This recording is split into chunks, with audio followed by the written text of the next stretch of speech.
সাদা শাড়িতে ভিজে শরীরের প্রায় বেশিরভাগ অংশ কি সবাইকে দেখাতে ভালো লাগে? শরীরের তো সব অংশ বোঝাই যাচ্ছে। ছেলেদের দেখিয়ে কি মজা পাচ্ছ খুব? তার থেকে এক কাজ করো, শাড়ি খুলে রাস্তায় দাঁড়িয়ে ভিজো।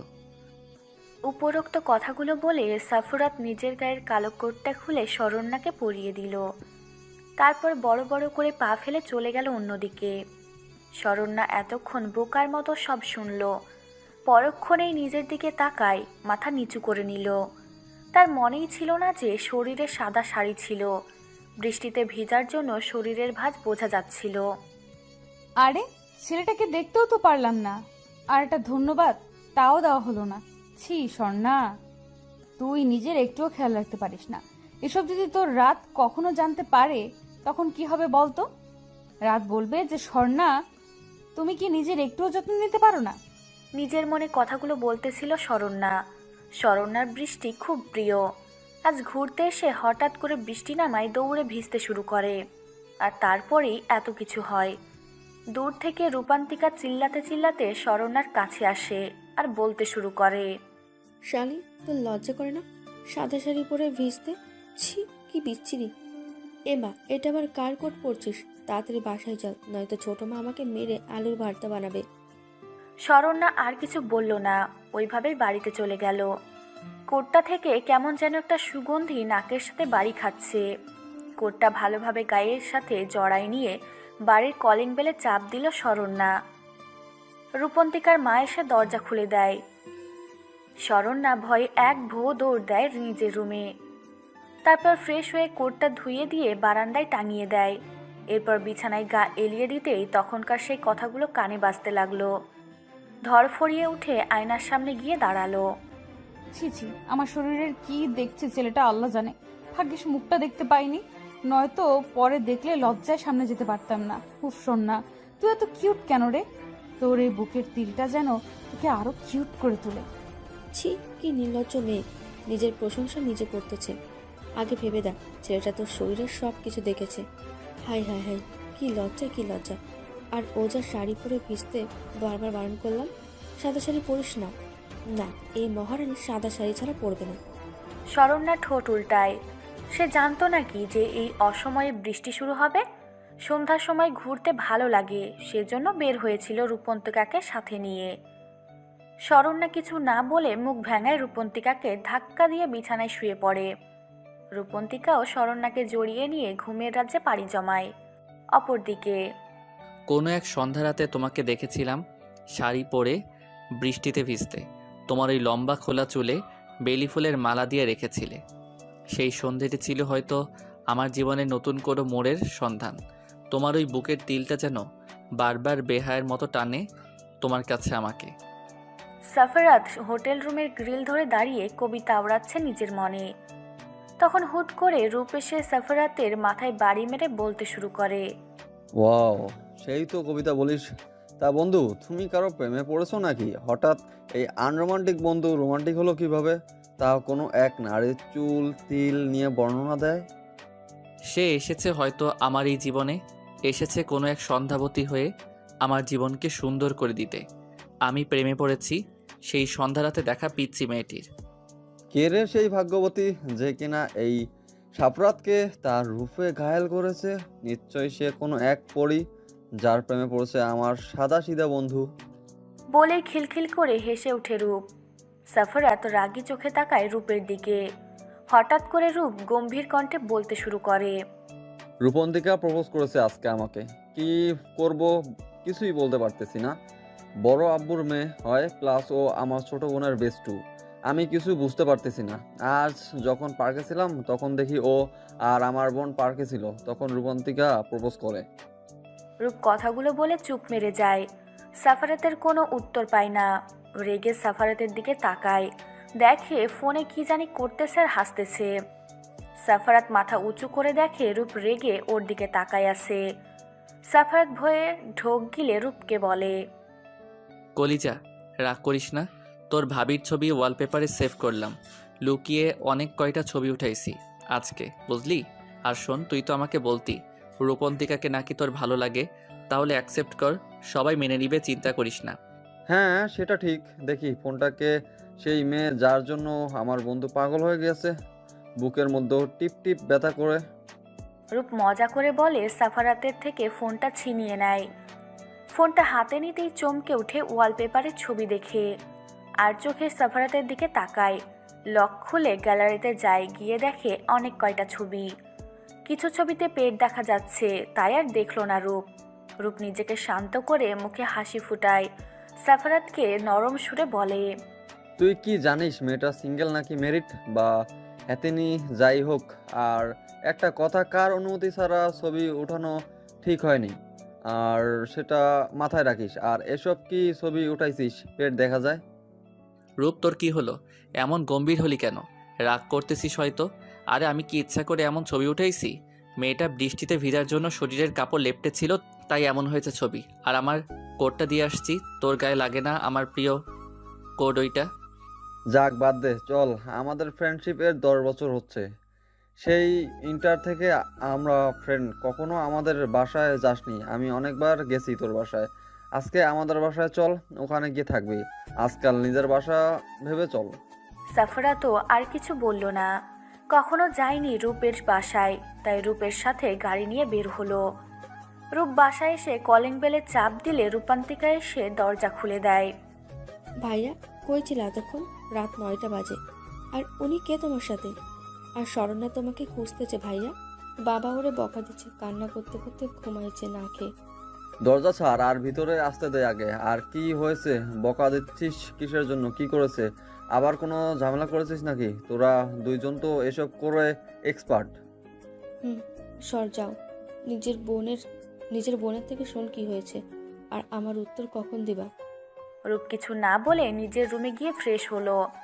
আর সাফারাতও রূপের ট্রাউজার আর গেঞ্জি পরলো। আগে শরীরের জামা ভেজা। রূপ ড্রয়ার থেকে জ্বরের ওষুধ নিয়ে শরণ্যার রুমের দিকে যাচ্ছে, সাথে সাফারাতকেও নিল। রূপ, কি হয়েছে বলতো? বোনের রুমে যাচ্ছিস তাও আমাকে নিয়ে, সাথে আবার ওষুধ নিস কেন? কান্না করলে কি জ্বরের ওষুধ নিতে হয়? অবাক হয়ে বলল সাফারাত। রূপ কিছু না বলে শরণ্যার রুমে যায়, গিয়ে দেখে অন্য পাশে শুয়ে আছে। রূপ মাথায় হাত বুলিয়ে দিয়ে আস্তে আস্তে ডাক দেয়, বনু, এই বনু দেখ, ভাইয়ানু চলে যাচ্ছে, আর কেউ বকা দিবে না, আয়। বৃষ্টি ভিজে গায়ে জ্বর বাঁধলে তো একটু বকা দিতেই পারে। আম্মু সেজন্য কি কান্না করতে হবে বলো? শরণ্যা চোখ মেলে তার ভাইউকে দেখে জড়িয়ে ধরে কান্না করে, আর আব্বু আম্মুর নামে বিচার দেয়।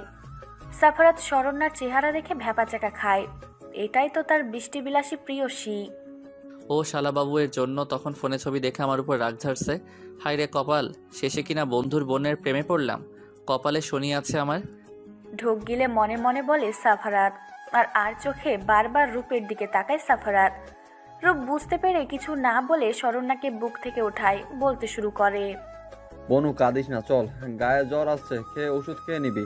আর হলো সাফরাত, তোকে বলছিলাম না আমার বেস্ট ফ্রেন্ড এর কথা? দেখতে চাইছিলি না? আজকে নিয়ে আসছি, দেখ।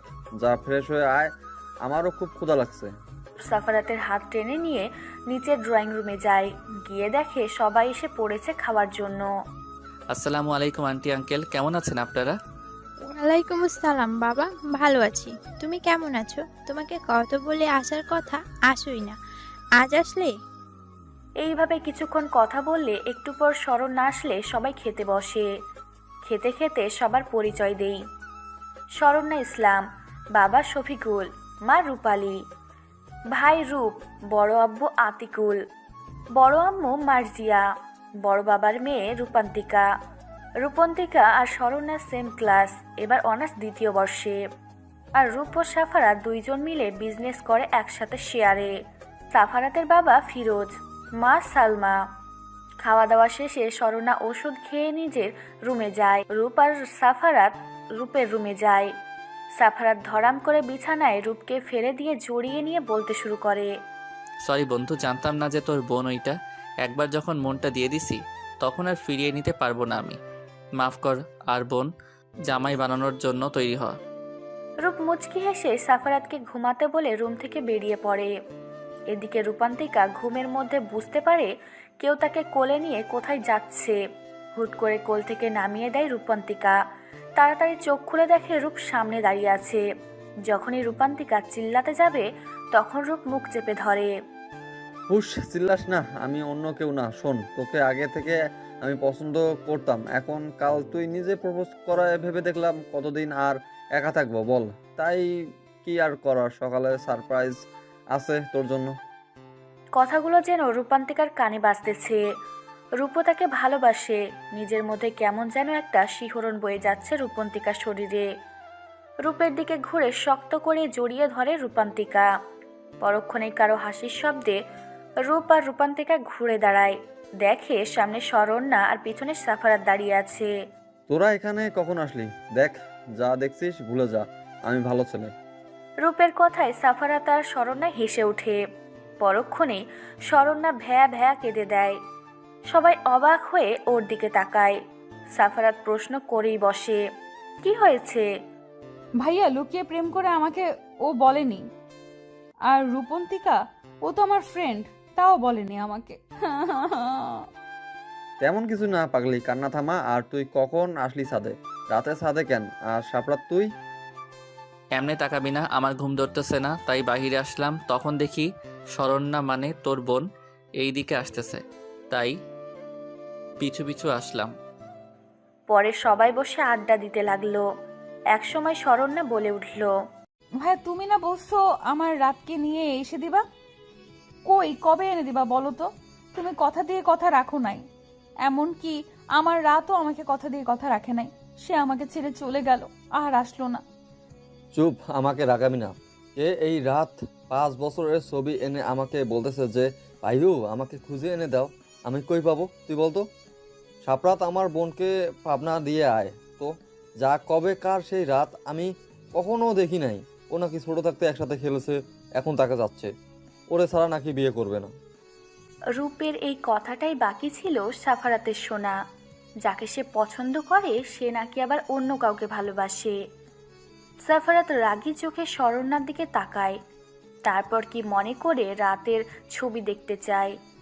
সাফারাত রাতের ছবি দেখে রূপের দিকে একবার তাকায়, শরণ্যার দিকে একবার তাকায়, পরে নিজের দিকে তাকায়, শরণ্যাকে প্রশ্ন করে, আচ্ছা সন্ধ্যাবতী, তুমি তো সেই ছোটবেলায় দেখছো রাতকে।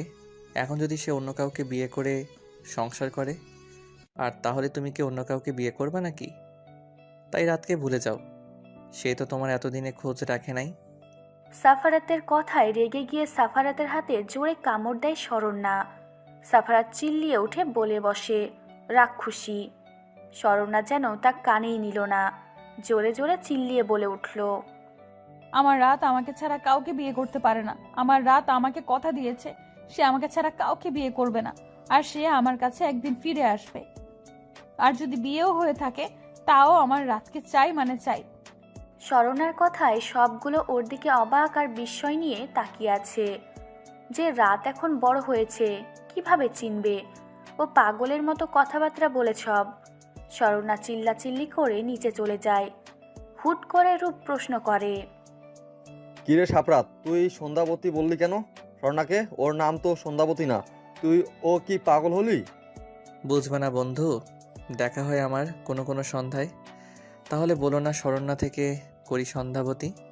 তোর বোনের সাথে খুব মিল আছে এই সন্ধ্যাবতীর, বুঝলি? রূপন্তিকা কিছু না বুঝে মুখ চাওয়াচাবি করে। পরে সবাই নিজের রুমে গিয়ে ঘুমিয়ে পড়ে। সকালে সবাই খাওয়া দাওয়া করে ড্রয়িং রুমে বসে আছে, রূপ কিছু বলবে সেটা শোনার জন্য। কাল থেকে আর শরণ্যা কারোর সাথে কথা বলে নাই। ভাইও কি বলবা বলো, আমি ঘুমাবো। তোমার আজের কথা শোনার জন্য আমি বসে নাই। রূপ শরণ্যার কথা কানে নিল না। ও এমনই, রাতকে নিয়ে বাজে কথা বললে রেগে থাকে, তাই আছে। একটু পর সবাই এসে পড়লে রূপ বলতে শুরু করে, আব্বু, তুমি তো আমাকে বিয়ের কথা বলো তাই না? ভাবছিলাম এবার বিয়েটা করে নেই, তবে শর্ত একটাই, আমার পছন্দের মেয়ের সাথে বিয়ে দিতে হবে। আমার পছন্দের মেয়ে আছে। রূপের কথায় সবাই তার দিকে কড়া দৃষ্টি নিক্ষেপ করে। রূপ ঢোক গিলল। আর সাফারাত রূপের কাণ্ডে মুচকি হাসতেছে। রূপ ওর দিকে রাগী চোখে তাকায়, আবার বলতে শুরু করে, মানে বলছিলাম কি বড় বাবা, তুমি না রূপান্তিকার জন্য ছেলে খুঁজতেছিলে? তা তোমার তো একটাই মেয়ে, ছেলে নাই। তাই তোমাদের ভালোর জন্য বলছিলাম কি, রূপান্তিকাকে আমার সাথে বিয়ে দাও। বাড়ির মেয়ে বাড়িতেই থাকবে। আমি কিন্তু তোমাদের ভালোর জন্যই বলতেছি। রূপের এমন কথায় সবাই মুখ চাওয়াচুই করে হু হা করে হেসে দেয়, সাথে রূপের মা বাবা, রূপন্তিকার মা বাবা সবাই। রূপ বোকা হয়ে সবার দিকে তাকিয়ে আছে। তখন রূপন্তিকার বাবা বলে ওঠে, ও আচ্ছা, আমি ভাবছিলাম তুই হয়তো আমার মেয়েকে ভালোবাসিস, কিন্তু এখন দেখি তা না। আমাদের ভালোর জন্য তুই এটা চাচ্ছিস। থাক বাবা, আমাদের ভালো চাইতে হবে না। আমার মেয়েকে যে পছন্দ করবে, ভালোবাসবে, তার সাথে রূপন্তিকার বিয়ে দিব। একটা মেয়ে আমার যাতে ভালোবাসা পায়। রূপ এবার ফেঁসে গেল সাফারাত। সাফারাত এখনো হেসে যাচ্ছে, আর শরণ্যার দাঁত দিয়ে নখ কাটতেছে, যেন এসবে তার কোনো কাজ নেই। রূপ ঢোক গিয়ে জোরেই বলে বসে, আরে বড় বাবা, আমি তোমার মেয়েকে ভালোবাসি, প্লিজ আমার সাথে বিয়ে দাও। তোমার মেয়েকে কখনোই কষ্ট দেবো না, প্লিজ। রূপের কথায় এবার শরণ্যাও হেসে দেয়। তারপর রূপের বাবা বলতে শুরু করে, থাক, তোকে আর বলতে হবে না। শরণ্যা আমাদের সকালে বলেছে সব কিছুই। আমরা তারিখও ঠিক করেছি। কারো আপত্তি নাই এই বিয়েতে। আর 1 মাস পর তোদের বিয়ে। সবাই এখন থেকে রেডি হতে লাগো। কার্ড ছাপা মার্কেট করার সময় লাগবে। শরণ্যা কখন বলল? আজব তো। আর এই দেখ কেমন নখ খাচ্ছে। এত কিছু কখন করলো? এমন ভাব নিয়ে আছে যেন কিছুই জানে না। শরণ্যা ওদের পাত্তা না দিয়ে চলে যায়। তখন শফিকুল বলতে লাগে, সকালে যখন আমরা শুয়েছিলাম তখন শরণ্যা তোর বড় আব্বু আম্মু সবাইকে নিয়ে আমার রুমে আসে। প্রথমেই আমি অবাক হয়েছিলাম যে এই সকালে এখানে আবার কি দরকার। শরণ্যা আমাকে কিছু বলতে না দিয়ে বলতে শুরু করেছিল, আব্বু শোন, ভাইও আর রূপন্তিকা একে অপরকে পছন্দ করে, তাই আমি চাচ্ছিলাম তোমরা সবাই মেনে নাও। আর রূপন্তিকার কোনো ভাই বোন নাই, এখানেই থাকবে, সবার ভালো লাগবে। কিন্তু মা, তুই যেটা বলছিস বুঝলাম, কিন্তু আত্মীয়র ভিতরে কি বিয়ে দেওয়া ঠিক হবে? তুই বল আমাকে। ঝামেলা যদি হয় আমি এটা মানতে পারবো না। তোমরা কি আব্বু আমাকে চিনো না? বড় আব্বু তোমার মেয়েকে কি কখনো কষ্ট দিবে? তুমি কি চাচ্ছ যে রূপন্তিকা নয়তো ভাইউর কিছু একটা করে বসুক? তারপর আর কি, সবাই বুঝে শুনে ঠিক করলো সবকিছু। আর মেয়েটার কি হয়েছে? সকাল থেকে গম্ভীর মুখে আছে বলতো। আমি দেখতেছি, ভেবো না, ও রাতের চিন্তায় মগ্ন হয়ে আছে। তোমরা বলো, এই রাতকে কোথায় পাবো? আমি এতদিন বিয়ে করে ফেলেছি নাকি? আর আমি চিনবো কিভাবে? এরপর সবাই সবার কাজে ব্যস্ত। রূপা সাফারাত রেডি হয়ে অফিসের উদ্দেশ্যে বের হয়ে পড়ে। অফিসে এসে রূপ দেখতেছে সাফারাতের মুড অনেক ভালো, তাই সাফারাতকে প্রশ্ন করেই বসে, কিরে, কি হয়েছে বল? তুই এত সিলমুডে কিভাবে আসিস? দেখতেছিস তুই কি হয়েছে আমার বোনের? আমার বোন কি তোর সাথে লাইন মারতেছে নাকি কি ব্যাপার, বুঝলাম না। আহা বন্ধু, তোর বোনকেই তো আমি বউ বানাবো। তোর বোন নিজে আমার বউ হতে চাইবে। একদিন দেখে নিস, তোর বোন না রাতকে ভালোবাসে। হুম হুম হুম হুম হুম, লা লা লা লা লা। সাফারাতের এমন গাছাড়া কথায় কিছু সন্দেহ নিয়ে রূপ তার দিকে তাকায়। আবারও রাত পেরিয়ে সকাল হলো। শরণ্যা ঘুম থেকে উঠে তার বিছানায় একটা চিঠি পায়। চিঠিতে যা লেখা আছে সেটা পড়ে জোরে জোরে চিল্লাতে থাকে আর নাচতে শুরু করে। চিঠিতে লেখা ছিল, আমার সন্ধ্যাবতী, অভিমান করে আছো বুঝি? অভিমান করো না, খুব তাড়াতাড়ি আমি তোমার কাছে ফিরে আসব। তবে আশা করি তুমি নিজে আমাকে খুঁজে নিবা। এতদিন আড়ালে ছিলাম আমি তোমার থেকে, এটা দেখার জন্য যে তুমি কি সত্যিই আমার জন্য অপেক্ষা করে আছো, নাকি আমাকে ভুলে অন্য কাউকে নিয়ে মত্ত আছো। কিন্তু না, দেখলাম তুমি আমাতেই সীমিত রয়েছো। আশা করি আরও কিছুটা অপেক্ষা করবা। কোনো এক সন্ধ্যা রাতে তোমায় দেখা দিব আমার সন্ধ্যাবতী। আজ থেকে না হয় আমি তোমার সন্ধ্যাবতী নামটা দিলাম তোমাকে। আমার সন্ধ্যাবতী তুমি। ইতি, তোমার সেই ছোট্ট বন্ধু রাত। এমন মরিস না, কে আসছিল তোর রুমে? আর এই চিঠি কই পেলি? আর হ্যাঁ, এবার তো শান্তি, তোর রাত ফিরে এসেছে। আমাকে তো আর জ্বালাবি না, তোর জ্বালায় আমার জীবন শেষ। সর এখান থেকে, যা। এত লাফাস না, কার না কার লেখা এই চিঠি। চুপ! দেখ, আমার রাত ফিরে এসেছে আমার কাছে। সুন্দর একটা মেয়ে পছন্দ না হওয়ার কি আছে? আমাকে বোঝা। তা প্রেম করিস নাকি অন্য কিছু? হুম হুম, মামুনির থেকে দেখি আজকাল কথা লুকিয়ে রাখা শিখেছো। আরে মামুনি না, তুমিও না কি যে বলো। আমি পছন্দ করি, তোমার বৌমা তো রাত নাম এর একজনকে পছন্দ করে। ছোটবেলার নাকি রাত, তার 5 বছরের একটা ছবি নাকি আছে সেই রাতকে। সালমা বেগম না বুঝে সাফারাতের দিকে তাকায়। পরক্ষণে কিছু মনে পড়তেই খিলখিল করে হেসে ওঠে আর সাফারাতের মাথায় বাড়ি মেরে বলে, মেয়েটাকে সব বলে দে। সকাল 10টা, শরণ্যার কলেজ বন্ধ থাকায় কলেজে না গিয়ে শুয়ে আছে আর ভাবতে লাগলো সেই 14 বছর আগের ঘটনা। তখন শরণ্যার বয়স ছিল 6 বছর, ক্লাস 1-এ ভর্তি হয়েছিল আর রাতের বয়স ছিল 11 বছর, ক্লাস 5-এ। শরণ্যা ওরা তখন গ্রামে থাকতো, রাত ছিল পাশের গ্রামে। প্রতিদিন শরণ্যা একটা ছোট্ট পার্ক আছে, ওখানে যেত খেলা করতে। সেদিন প্রথম দেখা হয় রাতের সাথে। ফ্ল্যাশব্যাক। ছোট্ট শরণ্যা ধীর পায়ে পার্কে ঢুকে ছোট বাচ্চাদের সাথে খেলতে লাগলো।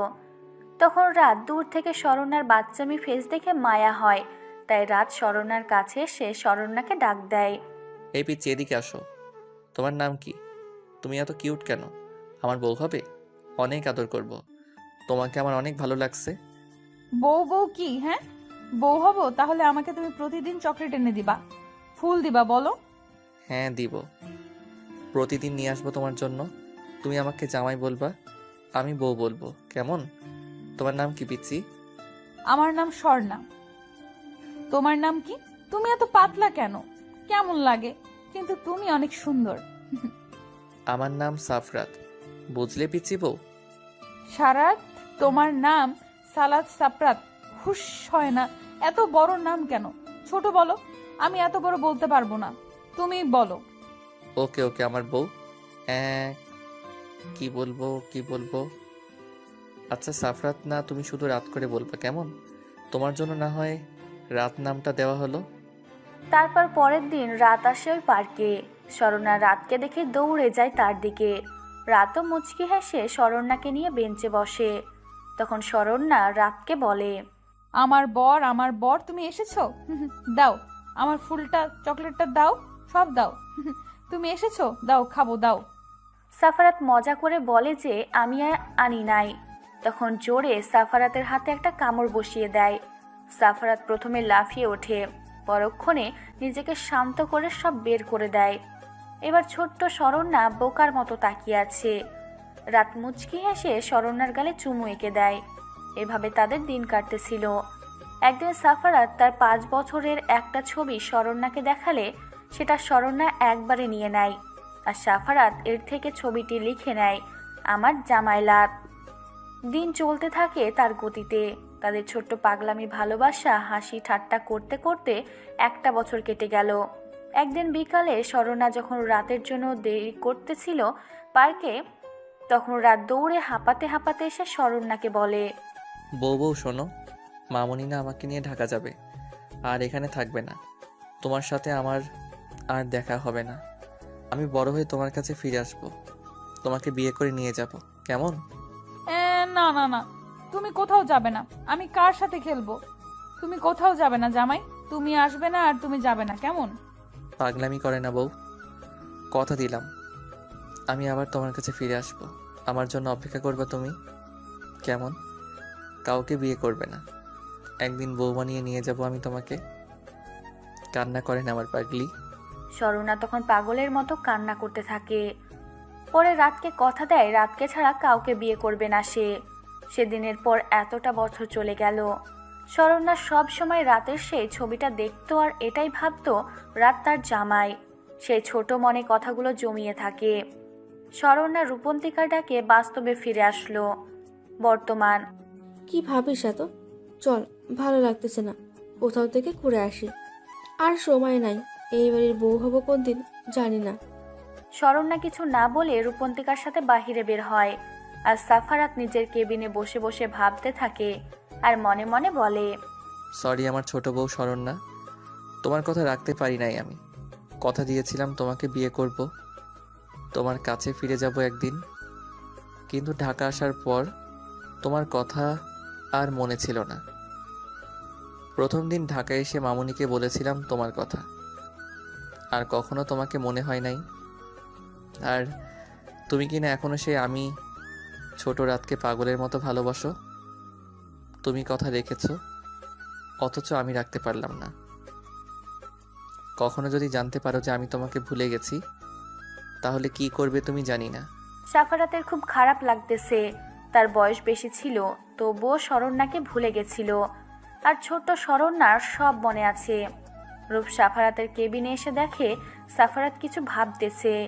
রূপ সাফারাতের মাথায় চাটি মেরে বলে, কি দরকার ছিল স্বর্ণার রাত সাজার? ও রাতকে সত্যি ভালোবাসে, জানি ও না কে এই রাত।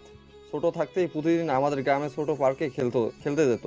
হয়তো তখন পরিচয় হয়েছিল, কিন্তু তুই ওর রাত সাজলি কেন? আমি কাল তোর চিঠি নিয়ে গিয়ে রাখছিলাম, পড়ছিলাম না, কিন্তু এটা করা ঠিক হয়নি। রূপের কথা শুনে সাফারাত মুচকে হেসে সব খুলে বলে যে সেই রাত আর সেই সাফারাত। রূপ অবাক হয়, সাথে অনেক খুশি হয়। শোন, তোর বোনকে কিছু বলিস না আগে। কিছুটা মজা নেই ওর সাথে? আহা, কত মজা হবে বল।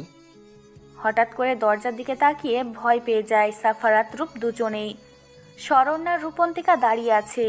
তাহলে কি সব শুনে ফেললো? শরণ্যা বলতে শুরু করলো, কি ব্যাপার, আমাকে দেখে তোমরা সবাই চুপ হয়ে গেলে কেন? কি বলেছিলে বলো, আমরা একটু সবাই শুনে আড্ডা দেই তোমাদের সঙ্গে।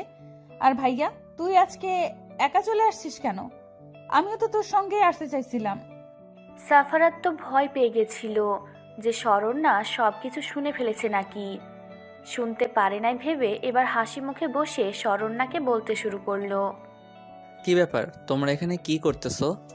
অফিস টাইমে তোমরা অফিসে আসছো কিসের জন্য? তোমরা ঘুরতে চাইলে অন্য কোথাও ঘোরো, এটা অফিস, কাজ করতে হয়, অন্য কিছু না। সাফারাতের কথায় শরণ্যা রেগে যায়। অযথা তাদেরও তো অফিস, তাও নাকি তাদের আসা যাবে না। শরণ্যার রেগে তার ভাইকে উড়াধুরা বকাবকি শুরু করতে লাগলো। শরণ্যার রেগে কথা বলাতে সাফারাত বেশ মজা পাচ্ছে। একটুতে এই মেয়েটা রেগে যায়, ছোট থেকে এটা তার স্বভাব। এবার রূপ চুপ থাকতে পারল না। সাফারাত আর শরণ্যাকে ঝাড়ি মারতে শুরু করলো। তারপর দুজনেই চুপ মেরে যায়। এরপর সবাই মিলে কিছুক্ষণ আড্ডা দিয়ে মার্কেটের উদ্দেশ্যে বের হয়ে পড়ে।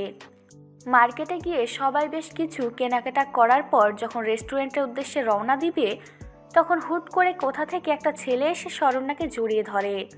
সেখানেই সাফারাত ছিল। সাফারাত তো রাগী চোখে তাদের দিকে তাকিয়ে আছে, যেখানে হচ্ছেটা কি।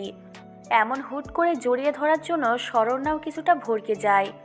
পরক্ষণে ছেলেটাকে দেখে কিছুটা রাগীভাবে তাকায়, কিন্তু ছেলেটা কিছু না বলেই শরণ্যার গালে একটা ছোট কিস করে সেখান থেকে চলে যায়। আর যাওয়ার আগে বলে যায়, বেব, তোমার জন্য আজকে রাতে সারপ্রাইজ আছে। রূপ এবার কিছু বুঝতে না পেরে শরণ্যাকে প্রশ্ন করে বসে, কারণ তার মাথায় কিছুই ঢুকলো না। হুট করে কোথা থেকে একটা ছেলে এসে এভাবে জড়িয়ে ধরে আবার কিসও করে চলে গেল, কিছু বলার সুযোগ না দিয়েই। তার উপর তাদের দিকে আগে থেকে সাফারাত রাগী চোখে তাকিয়ে আছে। ছেলেটাকে এমন হুট করে এসব কি করে যাচ্ছে, আর তুইও কিছু বললি না? এটা কোন ধরনের বেয়াদবি বলতো আমাকে? আশেপাশে কাউকে না দেখে নাকি? আর কিসের সারপ্রাইজ এর কথা বলে গেল? তুই কি চিনিস ছেলেটাকে? একসাথে এত প্রশ্ন করে নাকি কেউ? চিনি, আমি আমার কলেজের সিনিয়র। আমার 4-5 বছরের বড় হবে হয়তো। আমাকে কয়েকবার প্রপোজ করেছিল, কিন্তু একসেপ্ট করি নাই। তারপর তো প্রায় 1 মাস দেখাই হয়েছিল না। আজকে হুট করে কোথা থেকে আসলো কে জানে। বাহ, সেই জন্য রাস্তাঘাটে এমন নোংরামি হবে নাকি? কোনো কমন সেন্স নাই, যত সব। রূপ, থাক, অফিস থেকে এখানে এসেছি, আমি গেলাম, টাটা। সাফারাত সেখান থেকে চলে যায়। শরণ্যা বোকার মতো তাকিয়ে আছে, হলোটা কি এখানে। রূপ বুঝলো সাফারাত রেগে গেছে, সেজন্য রূপন্তিকার শরণ্যাকে নিজের মতো করে থাকতে বলে সাফারাতের পিছে দৌড় মারে। শরণ্যার রূপন্তিকা কিছু না বলে রেস্টুরেন্টে ঢুকে খাওয়া দাওয়া করে বাসায় চলে যায়। সাফারাত সেখান থেকে অফিসে না গিয়ে বাসায় চলে যায়। রূপ কিছু বলল না। রাতে শরণ্যার ফোনে একটা মেসেজ আসে। মেসেজ পেয়ে নিচে দৌড় মারে শরণ্যা। নিচে গিয়ে যা দেখে তা দেখে অবাকের চরম পর্যায়ে চলে যায়। তার মানে মেসেজে লেখা ছিল, আমার শরণ্যা রানী, আমি ফিরে এসেছি তোমার লাইফে। বড্ড ভালোবাসো আমায়, জানি আমি। সেই ছোটবেলায় আমাকে দেখেছো, আমার সাথে খেলেছো, তবুও কখনো ভুলে যাওনি আমাকে। এতটা ভালোবাসো আমায়। তোমাকে বলেছিলাম যে ফিরে আসবো একদিন, তোমাকে বউ বানিয়ে নিয়ে যাব। আমি ফিরে এসেছি। ইতি তোমার পিচ্চি বড় রাত। শরণ্যার নিচে নেমে দেখে রাতুল দাঁড়িয়ে আছে। রাতুল বলতে মার্কেটে যে ছেলেটা শরণ্যাকে জড়িয়ে ধরেছিল। শরণ্যা ভাবতেই পারে না রাতুলই তার রাত। শরণ্যা দৌড়ে গিয়ে রাতুলকে জড়িয়ে ধরে বলতে শুরু করে, রাত, তুমি আমার রাত। এতদিন বলো নাই কেন আমাকে? ভালোবাসি তোমায় জান, কত মিস করছি তোমায়। আর এতদিন পর নিজের পরিচয় দিলে আমাকে, কেন এমন করলে আমার সাথে? রাতুল শরণ্যাকে 2 হাত দিয়ে জড়িয়ে নিয়ে শরণ্যার মাথায় হাত বুলিয়ে দেয়। এতক্ষণে শরণ্যা দৌড়ে আসা দেখে সবাই বাহিরে আসে। এসে দেখে এসব কাণ্ড। তার থেকে বড় কথা, রূপ শক খাইছে। এই রাত হলে সাফারাত কি মিথ্যে কথা বলল? রূপ কিছু না বলে নিজের রুমে গিয়ে সাফারাতকে ফোন দেয়। কি সমস্যা? ফোন দিছিস কেন? কেমন ভাই তুই? বোনের খেয়াল রাখতে পারিস না? যার তার সাথে মিশতে দিস? কি বলবি বল তাড়াতাড়ি, ঘুমাবো আমি। কুল কুল বন্ধু, বুঝতেছি না এখন কেমন করে বলবো তোকে কথাটা।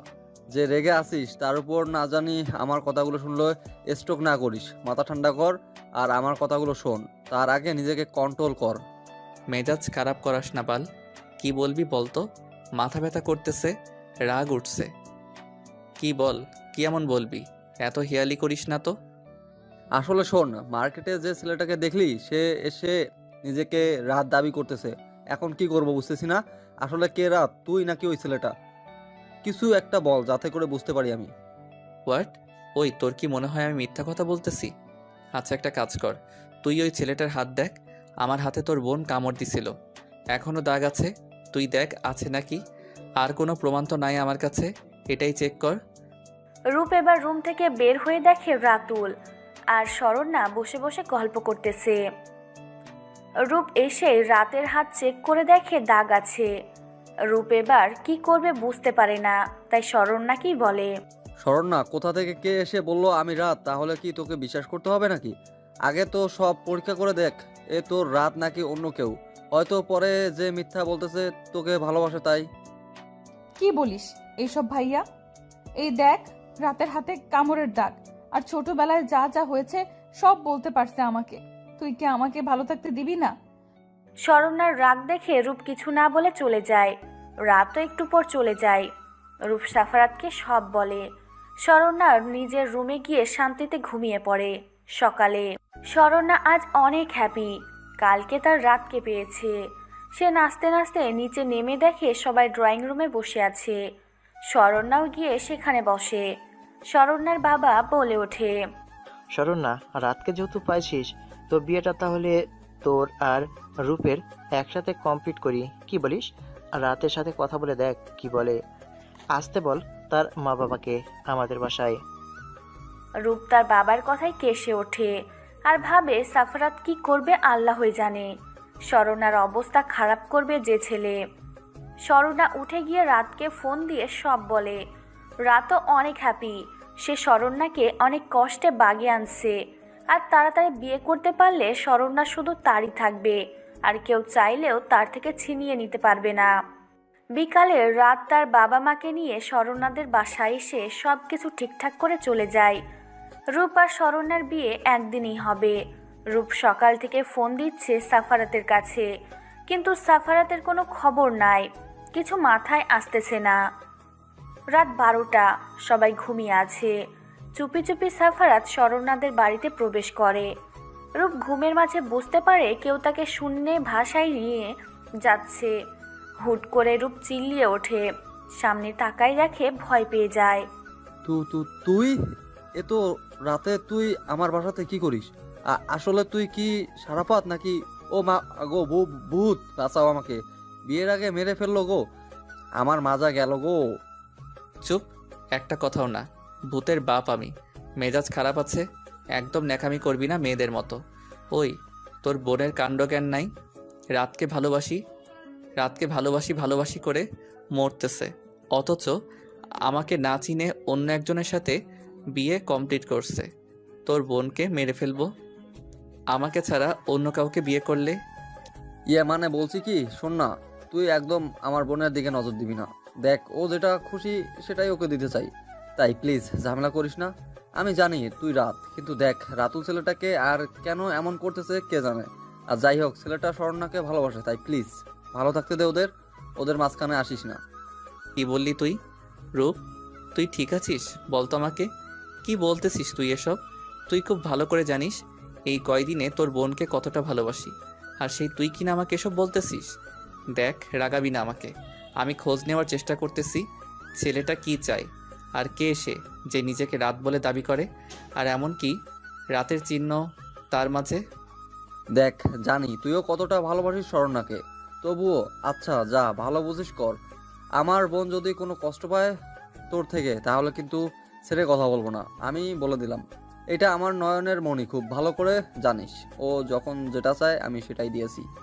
চিন্তা করিস না সেসব নিয়ে। শোন, একা তো আর প্ল্যান করা যায় না, তাই তোকে নিয়ে প্ল্যান করব, আর সেজন্য ছাদে আনলাম। কিন্তু এত রাতে ছাদে না থাকাই ভালো। চল তোর রুমে যাই আগে। আর হ্যাঁ, ক্ষুধা লাগছে, খাবার দে, না খেয়ে আছি আমি। রূপ আর সাফারাত নিচে নেমে আসে। রূপ সাফারাতের জন্য খাবার এনে দেয়। সাফারাত খেয়ে রূপকে তার সব প্ল্যান বলে। সাফারাতের কথায় রূপ রেগে যায়, রেগেই বলতে শুরু করে। ওই কি ভাবছিস তুই, আমাকে বলতো? তোর তো দেখি সাহস বেড়ে গেছে। আমার বোনকে নিয়ে তুই আমার সাথে প্ল্যান করতে যাচ্ছিস, আর কি সব বলতেছিস? আমি এমন কি করব তোর জন্য, তাই না?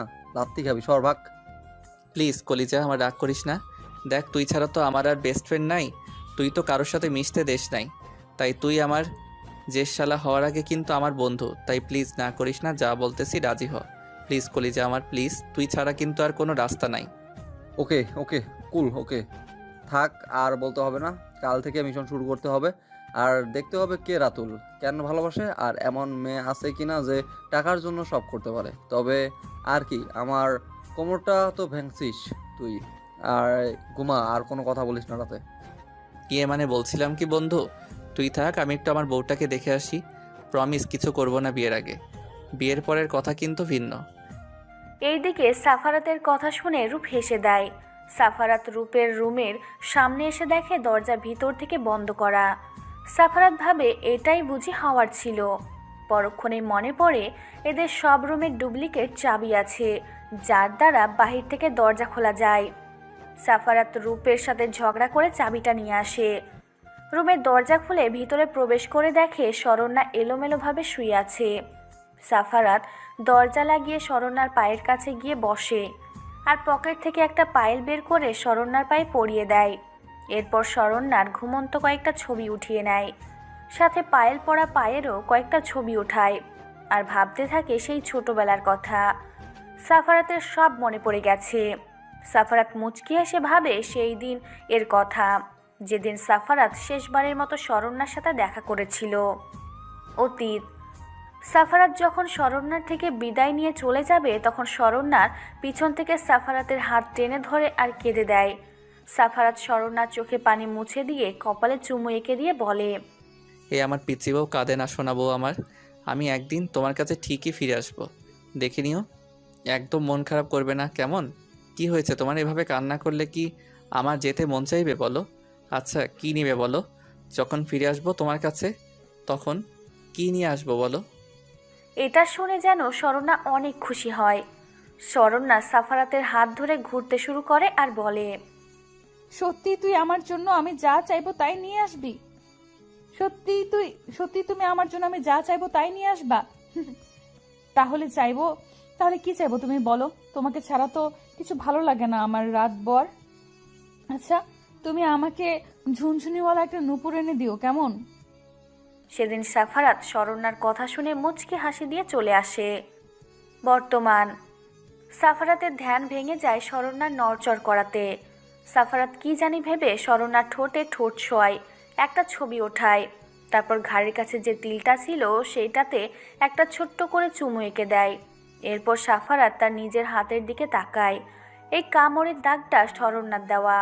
সাফারাত যখন শরণ্যাকে ছেড়ে চলে গেছিল, এর মাঝে সে ভুলে গেছিল শরণ্যার কথা, কিন্তু এই হাতের কামড়ের দাগটা তাকে কেমন যেন একটা ভালো লাগা অনুভব করাতো, যার জন্য সে মাঝে মাঝে দাগটাকে নিজেই কামড় বসাতো, আর সেজন্য এখনও দাগটা আছে। সাফারাত সব শেষে দরজা লাগিয়ে দিয়ে রূপের রুমে এসে দেখে রূপ ঘুমাইছে। সাফারাত রূপকে কিছু না বলেই বাসা থেকে বের হয়ে যায়। রাতে এখানে না থাকাই ভালো। সাফারাত বাসায় গিয়ে ঘুমিয়ে পড়ে। সকালে যখন রূপের ঘুম ভাঙে, তখন দেখে সাফারাত নাই। পরে ফোন দিয়ে শোনে রাতেই চলে গেছে। এইদিকে স্মরণা ঘুম থেকে উঠে ফ্রেশ হয়ে যখন বিছানায় বসে তখন বুঝতে পারে তার পায়ে কিছু একটা আছে। সে তাকিয়ে দেখে একটা পায়েল। ওয়াও, এত সুন্দর একটা পায়েল। ওয়েট, এটা তো আমার না। আমি তো রাতের দেওয়া পায়েল ছাড়া কারো পায়েল পরবো না বলে পায়েল কিনেই নাই। তাহলে এটা কে কিনে দিয়ে গেল? কি জানি, বুঝি না কিছু। যাই হোক, খুলে রাখি। রাত ছাড়া কারো অধিকার নেই আমাকে পায়েল পরানোর। এইভাবে 15টা দিন কেটে গেল। সাফারাত আর রূপ তাদের কাজে ব্যস্ত, তার উপর বিয়ের জন্য সব কাজ চলতেছে। আজকে সাফারাত আর রূপ বের হয়েছে একটা পার্কে একজনের সাথে দেখা করার জন্য। সাফারাত অনেকটা বেশি এক্সাইটেড। পার্কে গিয়ে সাফারাত আর রূপ একটা মেয়ে বসে আছে সেখানে যায়। পরিচয় হওয়ার পর মেয়েটা নিজেই বলতে লাগে, হাই, আমি রুমি, রাতুলের বেস্ট ফ্রেন্ড আর ওর চাচাতো বোনও হই। আমি জানি আপনারা কেন ডেকেছেন, আর আমি সত্যিটাই আপনাদের বলবো। রাতুল আসলে রাত না, ও অনেক আগে থেকেই স্বর্ণাকে ভালোবাসতো, কিন্তু স্বর্ণা বলতো ও রাত নামের একজনকে ভালোবাসতো।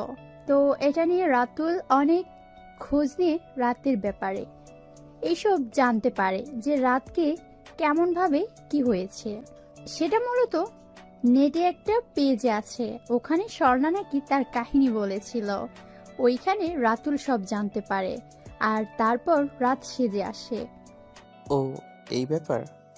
কিন্তু তার হাতে দাগ আছে, সেটা কিভাবে কি করলো ও? আর তুমি না ওর বেস্ট ফ্রেন্ড? তাহলে সব সত্যি বলতেছো কেন আমাদের? তুই চাও না তোমার ফ্রেন্ড শরণ্যাকে বিয়ে করুক? ফ্রেন্ডরা তো চায় বন্ধু ভালো থাকুক। এই শালা থাম, তুই তো সত্যিই শুনতে আসছিস। এখন আবার এমন করিস কেন? নাকি তুই চাচ্ছিস যে রাতুল স্বর্ণাকে বিয়ে করে নিক? সর, ভাগ ভাগ। আর রুমি, তুমি বলো এখন উপায় কি? তুমি সত্যি বলতেছো এর পিছনে কারণ আছে? তা বুঝতেই পারতেছি আমি, তাই শর্ট করে বলে ফেলো। আমি রাতুলকে ভালোবাসি সেই ছোট্টবেলা থেকে। রাতুলকে কখনো বলার সাহস হয় নাই, আর যখন বলবো তখন ঠিক স্বর্ণার সাথে পরিচয়। আর রাতুল স্বর্ণাকে নিয়ে পাগলামি করতে লাগছিল, তাই আর বলা হয়ে ওঠে নাই। আমি চাচ্ছি বিয়েটা যেন না হয়। আর ও হাতে জাস্ট মেকআপ করে ওই রকম দাগ বানাইছে। আমি সব বললাম, এখন বাকিটা আপনাদের ব্যাপার। ওকে ওকে, একটা আইডিয়া পাইছি। রূপ, তোদের বাসার সবাইকে বলে দে আমি রাত শরণ্যা ছাড়া ও যেন না জানে, বুঝলি? আর রাতুলকে বিয়ের দিন আমরা সরাবো আর রুমির সাথে বিয়ে দিব। আর রাতুলের জায়গায় আমি বিয়ে করব আমার সন্ধ্যাবতী বউকে। সো আমিও আয়োজন করি। এমনি এমনি তো আর বিয়ে করা যায় না, তাই না? বাহ, কে বাত হে। ওকে, আর করার কিছুই নাই তাহলে, তাই না? তুই যেটা বলবি তাই হোক। আর রুমি, আপনাকেও ধন্যবাদ এর জন্য। না হয় আমরা আপনার আর রাতুলের বিয়েটা দিয়ে দেব। আজ তাহলে আসি, ভালো থাকবেন। চল সাফরাত। সেখান থেকে রূপ আর সাফারাত রূপদের বাসায় আসে। তারপর রূপ তার বাবা মা সবাইকে সবটা বলে দেয়, আর তারাও রাজি হয়। শরণ্যা আর রূপন্তিকা ছাড়া সবাই এখন জানে সাফারাতই রাত। এখন সময় যাচ্ছে, আজ শরণ্যা, রূপ, সাফারাত, রূপন্তিকা আর অন্যদিকে রাতুলের গায়ে হলুদ হচ্ছে। সাফারাতও নিজের বাসায় আয়োজন করছে বিয়ে বলে কথা। শরণ্যার রেডি হয়ে নিচে নেমে স্টেজে বসে থাকে, সাথে রূপ, রূপন্তিকাও আছে। সবাই এক এক করে হলুদ লাগাই দিয়ে যাচ্ছে।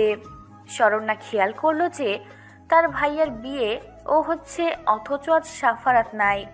তাই রূপকে বলল, ভাইও, সারাফাত ভাইয়া কই?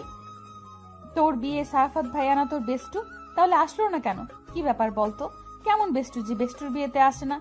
হায়, আর দেখো আমার বেস্টু ও নিজে বিয়ে করতেছে, সাথে আমিও বিয়ে করতেছি। এমন বেস্টু হতে হয়, বুঝলা? একসাথে বিয়ে করতে হয়। তুই একা বেস্টুর সাথে বিয়ে করিস নাই, আমার দোস্তটাও করেছে। সেটা কি আর তুই জানিস? সে তো আমার বোনকে উঠায় নিয়ে যাবে, বউ বানায়। সেটা জানলে তুই এখন তুলকালাম বানায় দিতিস। একটু পর দেখা গেল সাফারাত বাইক নিয়ে ভিতরে প্রবেশ করে। তার ঠোঁটে লেগে আছে একটা অমায়িক হাসি। সাফারাতকে দেখে রূপ আর তার বাবা মা মুচকি মুচকি হাসতেছে। সাফারাত কিছুটা লজ্জা পেয়ে মাথা নিচু করে নিয়ে শরণ্যাদের কাছে যায়।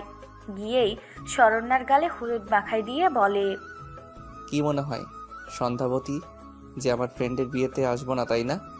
এটা কি কখনো হয় বলো? এই যে দেখো চলে আসলাম, সাথে আমার সন্ধ্যাবতীকেও হলুদ লাগানো হলো। বিয়ের জন্য তৈরি হও, সারপ্রাইজ ওয়েট করতেছে তোমার জন্য। যাই হোক সন্ধ্যাবতী, খুব সুন্দর লাগতেছে তোমাকে। এই সন্ধ্যা রাতের তারাগুলি যেমন সৌন্দর্য বৃদ্ধি করে, ঠিক আমার সামনে বসা সন্ধ্যাবতী আজ সে সৌন্দর্য বৃদ্ধি করতেছে। তার মারাত্মক সুন্দর লাগতেছে। আসো কয়েকটা সেলফি ওঠাই। শরণ্যা হাঁ হয়ে তাকাই আছে, কি সব বলতেছে?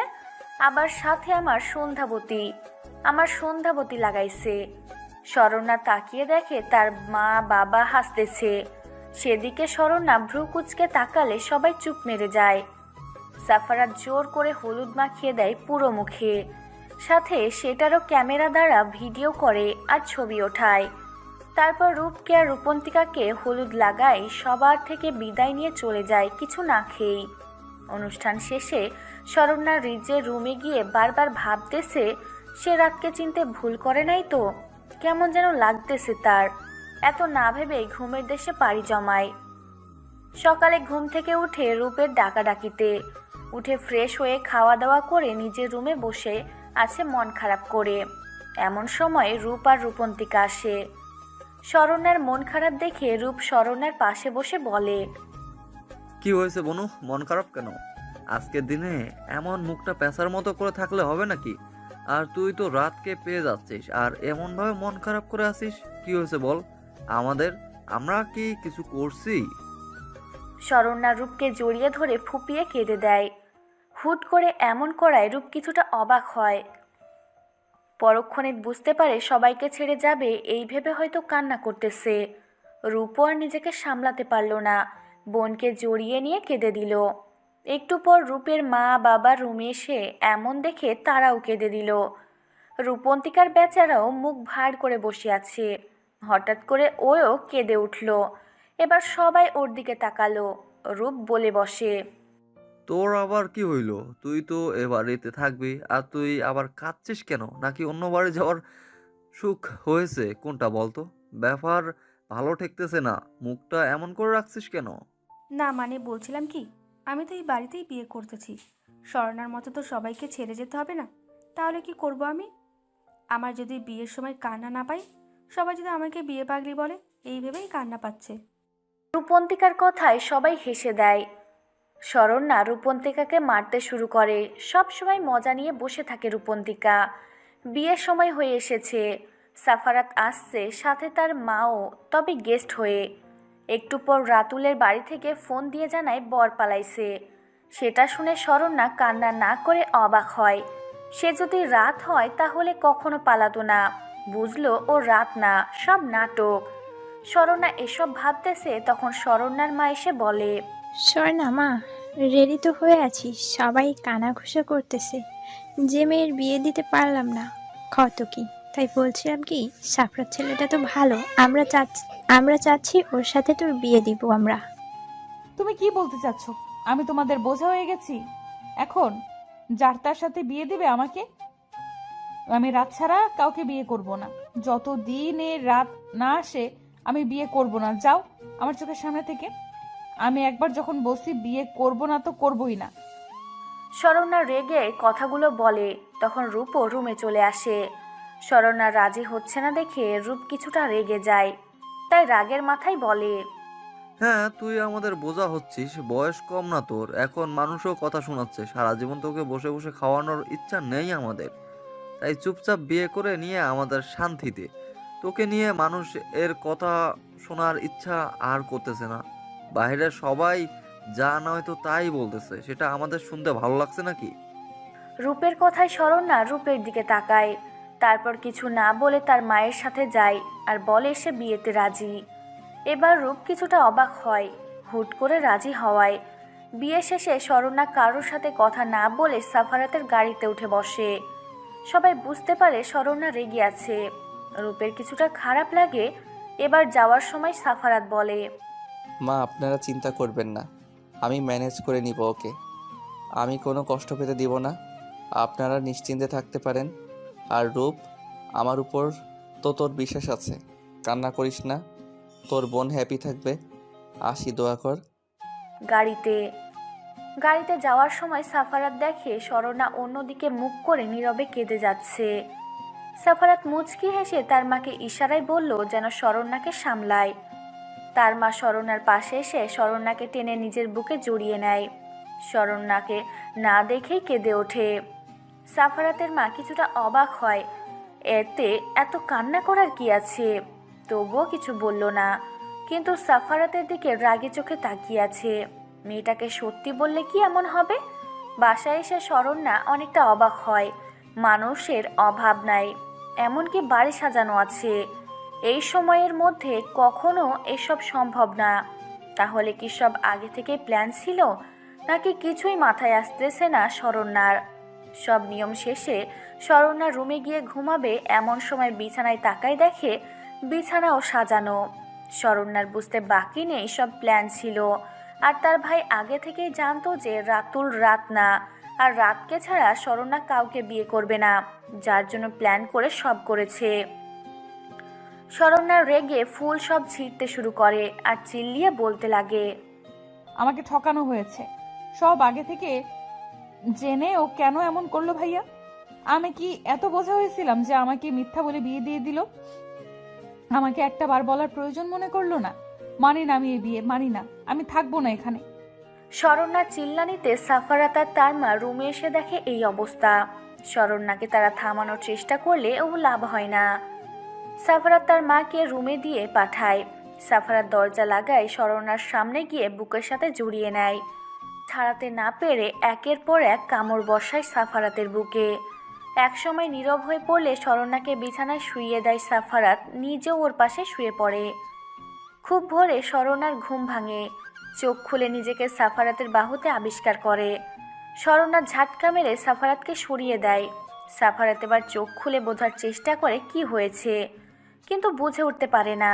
স্বর্ণা রাগীভাবে চিল্লিয়ে বলে, আপনি কি ভেবেছেন বিয়ে করেছেন বলে কিনে নিয়েছেন আমাকে? একদম কাছে আসার চেষ্টা করবেন না বলে দিলাম। আমি শুধু রাতের, আর কারণ না। আপনি সব জেনে কেন আমাকে বিয়ে করেছেন? আপনাকে আমি বলি নাই বিয়ে করার কথা? জোর করে ভাইয়ার সাথে প্ল্যান করে সব করেছেন আপনারা। আপনার মুখ দেখতেও আমার ঘৃণা হচ্ছে। কোন সাহসে আমাকে জড়িয়ে ধরেছে? স্বর্ণা প্লিজ আস্তে কথা বলো, বাহিরে সবাই শুনে ফেলবে। আমার রুম সাউন্ড প্রুফ না, এত বড় লোকই আমার ভালো লাগে না, তাই আস্তে কথা বলো। আর হয়তো ঘুমের মাঝে জড়াই ধরছিলাম, এতে এত চিল্লানোর কি আছে? এত রিয়াক্ট করতেছো কেন বুঝলাম না। আমি তোমার জামাই, অন্য কেউ না। যাও, আজান দিছে, নামাজ পড়ে এসে ঘুমাও। জামাই মাই ফুট, বললাম না আমি এই বিয়ে মানি না, মানে মানি না।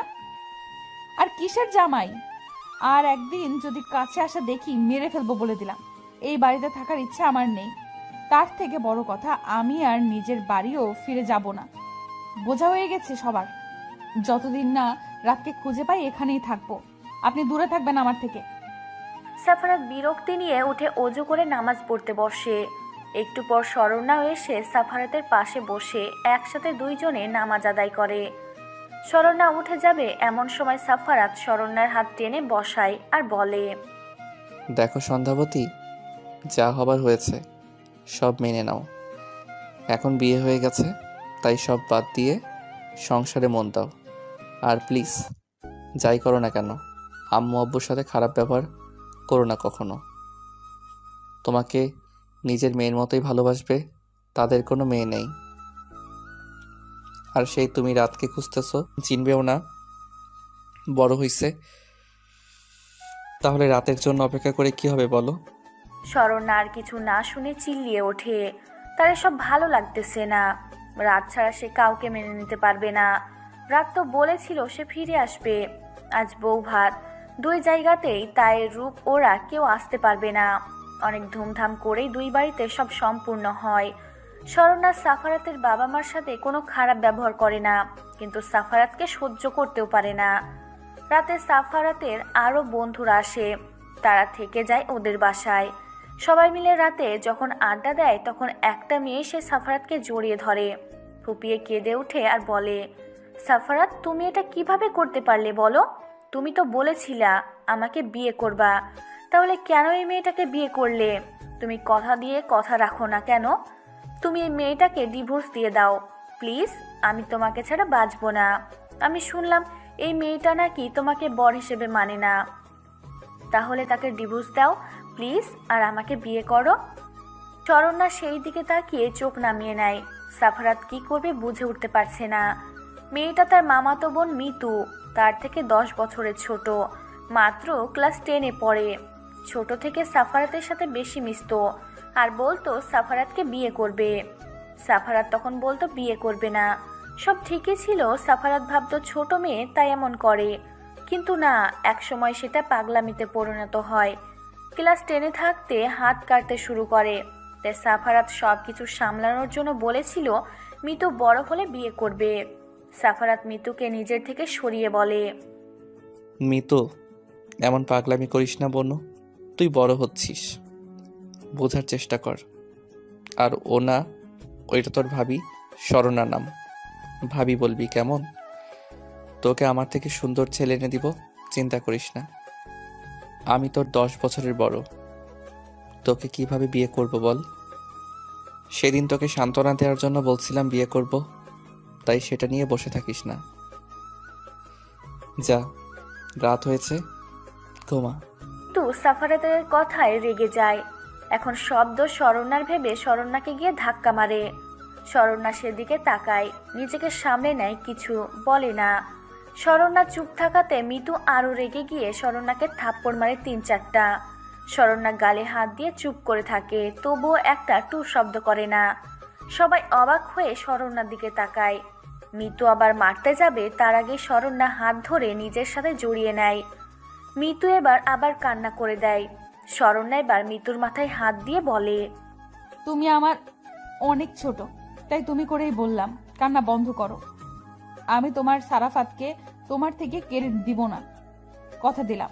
আমার উপর বিশ্বাস রাখতে পারো, তোমার মতো আমি অন্য কাউকে ভালোবাসি। আমি নিজে কথা দিলাম তোমাকে সারাফাতের সাথে বিয়ে দিব। আমি অন্যদের মতো বিয়ে দিয়ে পালিয়ে যাই না, নিজের কথার গুরুত্ব বুঝি আর রাখিও। শরণ্যার কথায় মিতু শান্ত হয়। সাফারাত রেগে যায় অনেকটা, কিন্তু কিছু না বলেই চলে যায় নিজের রুমে। আর মনে মনে ভাবে যে সাফারাত কি ভুল করতেছে। এখন শরণ্যাকে সত্যিটা বলে দেওয়া উচিত ছিল, নয়তো সামনে কিছু ঘটবে যা কারোর জন্য ভালো হবে না। সাফারাতই তো রাত, সেটা জানলে কি শরণ্যা মিতুকে কথা দিত? সাফারাতের মাথা কাজ করা বন্ধ করে দেয়। সাফারাত শুয়ে শুয়ে এসব ভাবতেছে আর শরণ্যার জন্য অপেক্ষা করতেছে। অনেক অপেক্ষার পরও শরণ্যা রুমে না আসায় বাহিরে বের হয়। পাশের রুমের দরজা খোলা দেখে তাকাই দেখে শরণ্যার মিতু একসাথে শুয়ে আছে, তাই নিজের রুমে গিয়ে শুয়ে পড়ে। সকালে শরণ্যা ঘুম থেকে উঠে নিচে গিয়ে রান্নাঘরে যায়।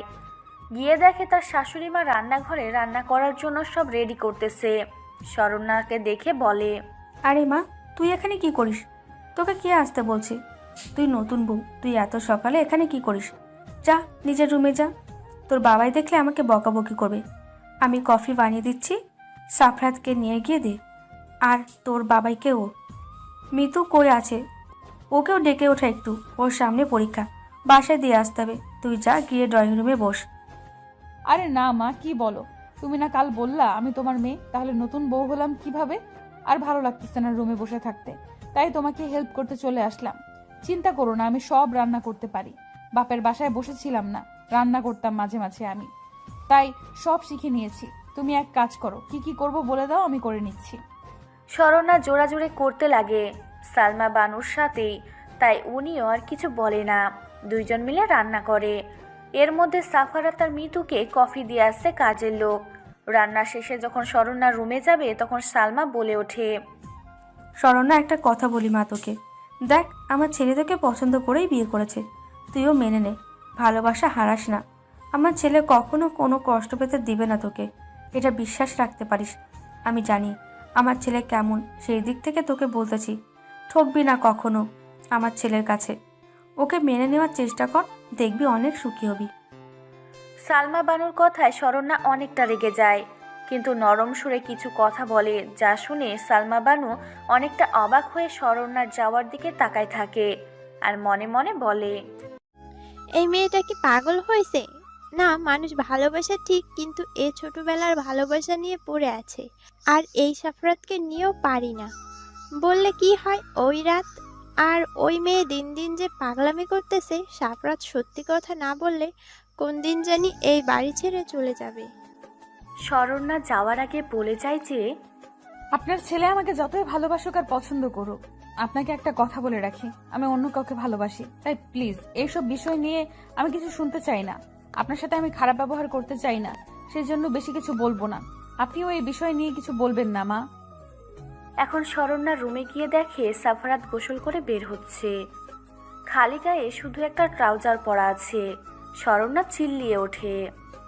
সাফারাত শরণ্যার দিকে তাকায়, নিজের দিকে একবার তাকায় আর বোঝার চেষ্টা করে ট্রাউজার পরা তো আছে, তাও চিল্লাই কেন? তাহলে তো ছি। শরণ্যা চোখ খুলে আর একবার সাফারাতের দিকে তাকায় আর দেখে আয়নার সামনে দাঁড়ায় চুল ঠিক করতেছে।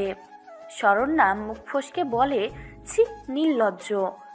সাফারাত একবার আর চোখে তাকায় আর দেখে বলে, যাও রেডি হয়ে আসো, ওর না গোসল করে আসো, তোমার বাড়ি থেকে মানুষ আসবে তোমাকে নিতে। তাড়াতাড়ি করো, মুখটা এমন করো না গো ফার্স্ট। ও হ্যাঁ, শাড়ি পরো, গোসল করে দেখো আলমারিতে শাড়ি আছে, এসব জামা কাপড় আজকে পরার দরকার নেই। শরণ্যা কিছু না বলে মুখ বেঁকে শাড়ি বের করে নিয়ে গোসল করে বের হয়। শাড়ি পরতে পারে সে, সেজন্য কোনো অসুবিধা হয় না, একাই শাড়ি পরে। শাড়ি পরে আয়নার সামনে দাঁড়ায়। যখন কুচি ঠিক করে তখন পিছন থেকে সাফারাত রাগী সুরে বলে, আবারও সন্ধ্যাবতী সাদা শাড়ি পরেছ? একবার বৃষ্টিতে ভিজে শরীর দেখাইছ, এমনকি শরীরের তিলটাও বাদ যায়নি দেখানোর, আজকে আবার সাদা শাড়ি? শরণ্যা কথাটা শুনে তড়িঘড়ি গাঢ়ের জায়গাটা শাড়ি দিয়ে ঢেকে দেয় আর রাগে চোখে সাফারাতের দিকে তাকায় বলে, ওই আপনার সমস্যা কি? চোখ নিচে নামান। এইরকম নির্লজ্জের মতো মানুষের দিকে হা করে তাকিয়েছেন কেন? ছি, লজ্জা করে না আপনার? ওয়েট, তার মানে সেদিন আপনি ছিলেন। আমার কাছে যে কোটটা আছে সেটা আপনার, ও কিন্তু তাই বলে শরীর দেখবেন? সাফারাত শরণ্যার এমন কথা শুনে জোরে হাসতে লাগে। শরণ্যা মন খারাপ করে তাকায় আছে। সাফারাত এবার চুপ মেরে যায় আর শরণ্যাকে বলে নিচে যেতে। সবাই মিলে খাওয়া দাওয়া করে। মিতু খাওয়া দাওয়া করেই বাসায় চলে গেছে। একটু পর রূপ আর রূপন্তিকা আসে, সাথে আরও কয়েকজন আসে। রূপ সরাসরি শরণ্যার কাছে এসে বসে, কিন্তু শরণ্যা অন্যদিকে মুখ ঘুরায় নেয়। রূপন্তিকা এসে জড়ায় ধরে শরণ্যাকে, তবুও শরণ্যা কথা বলে না। শরণ্যা ভাবে রূপন্তিকাও সব জানতো। রূপন্তিকা বুঝতে পেরে বলে,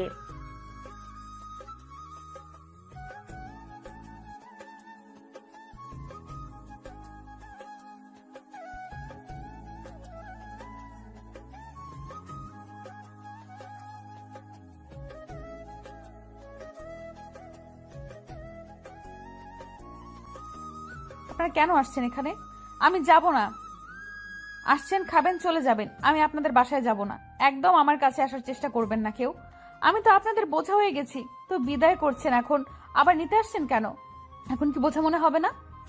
তখন তো আমাকে একা খাওয়াতেই কষ্ট হতো, এখন তো আমার জামাইও আছে, আর ও আরো বোঝা মনে হবে। চলে যান সবাই, আমি কোথাও যাব না। শরণ্যা রেগে চিল্লিয়ে কথাগুলো বলে। রূপ মন খারাপ করে বসে আছে আর রূপন্তিকা কেঁদেই দেয়। রূপ কি বলবে বুঝতে পারছে না।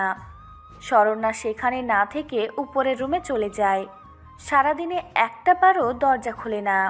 বিকালের দিকে সাফারাত গিয়ে বলে সবাই চলে গেছে, তখন দরজা খুলে দেয়।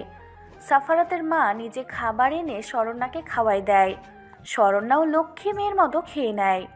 রাতে শরণ্যা যখন শুয়ে আছে তখন সাফারাত শরণ্যাকে পিছন থেকে জড়ায় ধরে।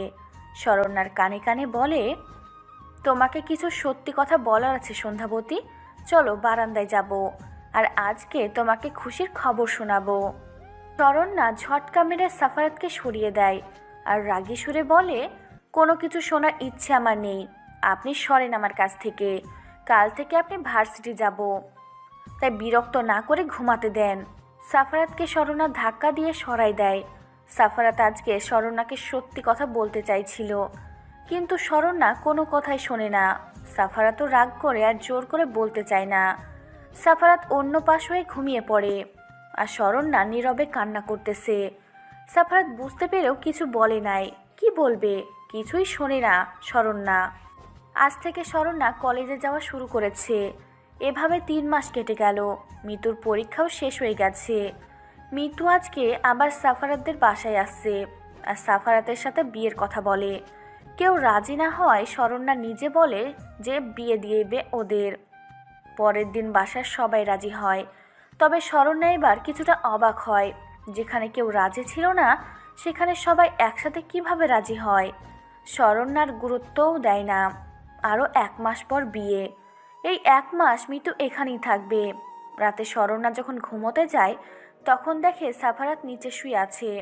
স্মরণা কিছুটা অবাক হয়, তাই বলেই বসে, কি ব্যাপার, আজকে নিচে শুয়ে আছেন কেন? হঠাৎ এত পরিবর্তন কিভাবে করলেন বলেন তো? উপরে শুয়ে পড়েন, অসুস্থ হয়ে পড়বেন। কয়দিন পর আবার আপনার বিয়ে। বিয়ের আগে অসুস্থ হলে তো সমস্যা, তাই না? বউয়ের সাথে রোম্যান্স করতে পারবে না। এক বউ তো রোম্যান্স করতে দেয় না, আর এক। স্মরণা আর কিছু বলতে পারে না। সাফারাত চিল্লিয়ে ওঠে। স্মরণা নস্টপ বক বক শুনতে তার ভালো লাগতেছে না। সাফারাতের ঝাড়ি খেয়ে স্মরণা ভ্যা ভ্যা করে কেঁদে দেয়। তারপর চোখ মুখে সাফারাতের কাছে গিয়ে হাতে কোমর দেয়। সাফারাত মুখ ফসকে বলে, ছোটবেলার স্বভাব এখনো গেল না। স্মরণা ভ্রুকুচকে সাফারাতের দিকে তাকায়। সাফারাত স্মরণাকে ধাক্কা মেরে সরাই দেয়। স্মরণা কিছু না বলে বিছানায় শুয়ে পড়ে। পরের দিন সকালে স্মরণা দেখে সাফারাত আর মিতু দুইজন মিলে হেসে হেসে গল্প করতেছে। স্মরণা বিরক্ত হয়ে রুমে যায়। সাফারাত সেদিকে তাকায়, মুচকি হাসে। রাতে 11টার সময় সাফারাত রুমে আসে। তখন স্মরণা মাত্র সাফারাতের ডায়েরিতে হাত দিতে গেছিল। সেটা দেখে সাফারাত স্মরণার গালে 2টা চড় বসায়। স্মরণা অবাক হয়ে সেদিকে তাকায় আছে। তোমার সাহস হয় কিভাবে আমার ডায়েরিতে হাত দেওয়ার? তুমি আমার ওয়াইফ না, কয়দিন পর ডিভোর্স তো দিয়ে দিব, তাই এই অধিকার আমাকে দেখাতে এসো না। আমার ডায়েরিতে হাত দেওয়ার চেষ্টা করবা না বলে দিলাম। আমাকে এতটা ভালো ভেবো না, যতটা ভালো ততটা খারাপ আমি। স্মরণা উল্টো সাফারাতের গালে 2টা কামড় বসায় দেয়। তারপর সাফারাতের হাতে কামড় দিয়ে রাগে সুরে বলে, ওই, তুই কি ভাবছিস আমি অবলা নারী? তুই চর মারবি আর আমি কিছু বলবো না? আমি তেমন মেয়ে না, ওকে? তুই ডায়েরির বাহিরে রাখছিস কেন? সেই জন্য তো আমি পড়তে চাইছিলাম। কি এমন বাল আছে এই ডায়েরিতে যে আমার হাত দেওয়া যাবে না? আর কি বা আছে? জানা আছে আমার কোনো এক মিথ্যা নাটক, যেটা কেউ একজন এত বছর ভালোবাসা ভেবে কষ্ট পেয়ে সবাইকে কষ্ট দিয়ে আসছে। সাফারাত স্মরণার কথায় মাথা উঁচু করে স্মরণার দিকে তাকায়। তার মাথায় ঢুকলো না এই কথার মানে। স্মরণা সাফারাতের দিকে তাকিয়ে কেঁদে দেয়। হাত দিয়ে রক্ত বের হচ্ছে, এমনকি সাফারাতের চোখেও পানি। স্মরণা তাড়াতাড়ি মলমানে। সাফারাত রেগে যায়। এত জোরে কেউ কামড় দেয় নাকি? তার উপর আবার নিজেই কান্না করতেছে। সাফারাতের মনে হয় ছোটবেলার কথা, যখন সাফারাতকে কামড় দিয়েছিল তখন রক্ত বের হচ্ছিল। সেটা দেখে স্মরণা নিজের কান্না করে দিয়েছিল। সাফারাত স্মরণা থেকে মলম কেড়ে নেয় আর বকাবকি করে স্মরণা মন খারাপ করে বিছানায় শুয়ে পড়ে। সকালে স্মরণা ঘুম থেকে উঠে অনেকটা অবাক হয়। সারা বাড়ি সাজানো আছে। তার থেকে বড় অবাক হয় সাফারাত তার সামনে একটা পেপার এগিয়ে দেয়। সেটা হাতে নিয়ে যা দেখে সেটা দেখে স্মরণা অবাকের চরম পর্যায়ে যায়। Divorce paper? ইয়েস সন্ধ্যাবতী। ও সরি, সন্ধ্যাবতী বলার মতো অধিকার আমার নেই। হ্যাঁ, এটা ডিভোর্স পেপার। আমার একটা বউ থাকা অবস্থায় কখনো অন্য কাউকে বিয়ে করতে পারি না, তাই না? সেজন্য ডিভোর্সের ব্যবস্থা করে দিছি। আমার সই করা আছে, এখন তুমি সইটা করে দাও। আর 3 দিন পর বিয়ে। আজ মেহেদি, সন্ধ্যাকাল হলুদ, পরের দিনের বিয়ে, তাই এখন থেকে সব সাজানো হয়ে গেছে। ফার্স্ট সই করো। স্মরণা প্রচুর রাগ উঠতেছে। মন চাচ্ছে এখানেই পেপারটা ছিঁড়ে ফেলতে, কিন্তু সেটা করতেও রাগ লাগতেছে। তখনই দেখে রূপবন্তিকার, এমনকি তাদের বাড়ির সবাই আসছে সাফারাতের বিয়ে খাওয়ার উদ্দেশ্যে। স্মরণা এখনও কারোর সাথে কথা বলে নাই। সাফারাত তাড়া দিচ্ছে বারবার সই করার জন্য।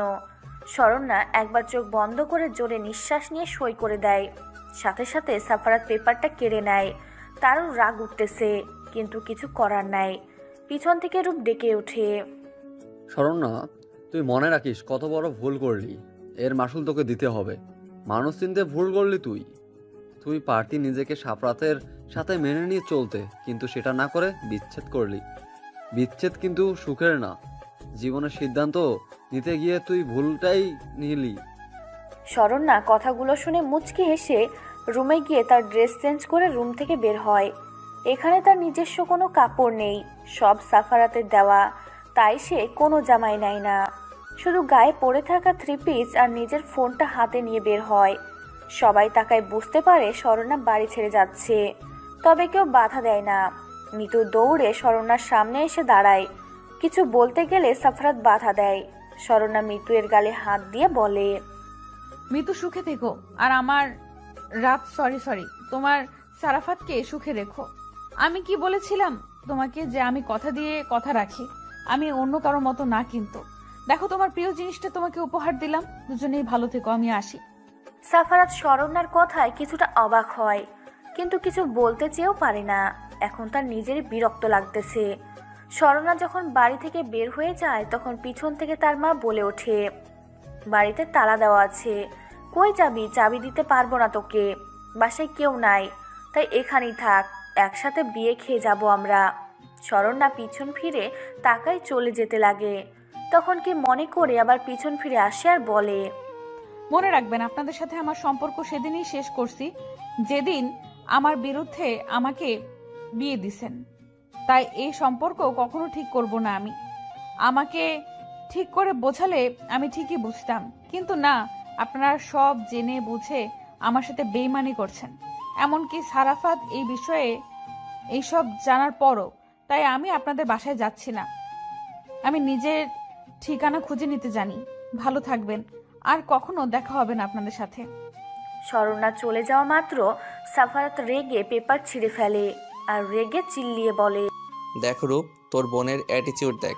খুব ভাবনা তোর বোনের। শেষ প্ল্যানটাও কাজ করলো না। তোর বোন তো এই বাড়ি ছেড়ে চলে গেল। এখন কি হবে? আমার মাথা কাজ করা বন্ধ করে দিয়েছে। এসব আর ভালো লাগতেছে না। আমার ভাবতে অবাক লাগছে যে এই মেয়ের সাথে আমি ছোটবেলায় 1.5 বছর সময় কাটাইছি। এটা কি সেই মেয়ে? এমন জেদি ছিল না কখনো। মন চাচ্ছে এখনই ওরে গলা টিপে মারি। শয়তান মেয়ে একটা। কুল বেবি কুল, সব ঠিক হয়ে যাবে, চিন্তা করিস না। আর দোস্ত, তোকে বারবার বলতেছিলাম যে স্বর্ণার এক কথার মানুষ, ও রাত ছাড়া কিছুই বোঝে না। আর তুই কি না, তোর এই অ্যাটিটিউড কমা। তুই বলতে পারতেছিস যে তুই রাত না, তাহলে কি করলি তুই যে তোকে যেন নিজে চিনে নেয়?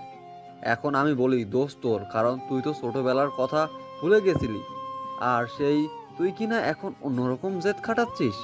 আমার কি মনে হয় জানিস, স্বর্ণা সত্যিটা জানার পর কখনো তোকে মানবে না। ওই বাল, কোন সত্যি? হ্যাঁ, মানলাম আমি মনে রাখি নাই ছোটবেলার কথা, ছোটবেলার প্রতিশ্রুতি, কিন্তু সেই জন্য কি আমার দোষ? নাকি আমি শহরে আসার পর সব ভুলে গেছিলাম? সেদিন আমার ছবিটা দেখে আমার সব মনে পড়ে। কই, তোর বোনেরও দোষ আছে। সে নাকি রাতকে ভালোবাসে। তো চিনতে পারলো না কেন আমাকে বল?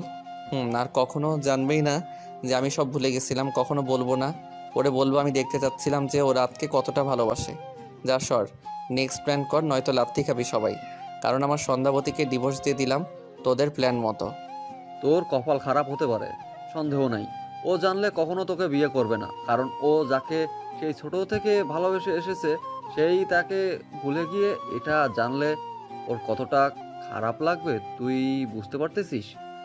যদি হতো যে তুই বিয়ের সময় ওর পরিচয় দিয়ে বিয়ে করেছিস, তাও হয়তো মেনে নিত, কিন্তু তুই সেটা না করিস। আর এখন তুই তার সাথে খারাপ ব্যবহার করছিস। তবে যাই হোক, কি আর করার, বিয়ের আবার দেবো, চিন্তা করিস না। নেক্সট প্ল্যান এটা, ওকে? সবাই ওকে বলে হেসে ওঠে। মিতু মন খারাপ করে বসে থাকে। সাফারাত গিয়ে হালকাভাবে মিতুকে জড়াই নিয়ে বলে, ব্যাপার কি? আমার ছোট বউ দেখি রাগ করে আছে। আমার ছোট বউ দেখি অনেক বড় হয়েছে, বুঝতে শিখেছে। বউ, মন খারাপ করে থেকো না কেমন? তোমার জন্য রুমে অনেক চকলেট আছে, যাও খেয়ে নাও। ও না, সকালে তো কেউ খাওনি, আগে খাও যাও। সবাই মেহেদি অনুষ্ঠানে ব্যস্ত হয়ে পড়ে। আর শরণ্যা 3 দিনের জন্য একটা হোটেল রুম বুক করে। তার কাছে টাকা ছিল, সেটা দিয়ে আর মাঝে মাঝে সাফারাত টাকা দিত, সেটা নিজের কাছে রেখে দিত। শরণ্যা চিন্তা সাফারাতের বিয়ের পর সে এখান থেকে চলে যাবে। সাফারাত আগের বার মেহেদি লাগায় নাই, আর দূরের আত্মীয়কেও দাওয়াত দিছিল না। কিন্তু এবার সব অনুষ্ঠানের আয়োজন করা হয়েছে আর সবাইকে দাওয়াত দেওয়া হয়েছে। যে বউ সেই নাই, আর এখন এরা মজা আড্ডা ঠাট্টা নিয়ে ব্যস্ত। রাতে সাফারাত ঘুমোতে যাওয়ার সময় ডায়েরিটা বের করে একবার চোখ বোলায় আর মনে মনে ভাবে, ইস, সেদিন যদি ডায়েরিটা তোর হাতে পড়তো তাহলে যে সব তুই জেনে যেতিস সন্ধ্যাবতী। কারণ আমি তোদের বাসা থেকে আসার পর সব কাহিনী এখানে লিখে রাখছি। তার থেকে বড় কথা, আমি তোকে ভুলে গেছিলাম সেটাও এখানে লেখা আছে। এর জন্য আমি আমার সন্ধ্যাবতীর গায়ে হাত তুলতে বাধ্য হয়েছিলাম। সেদিন আমার সন্ধ্যাবতীর কতটা কষ্ট হয়েছিল সেটা আমি জানি, কিন্তু কিছু করার ছিল না আমার।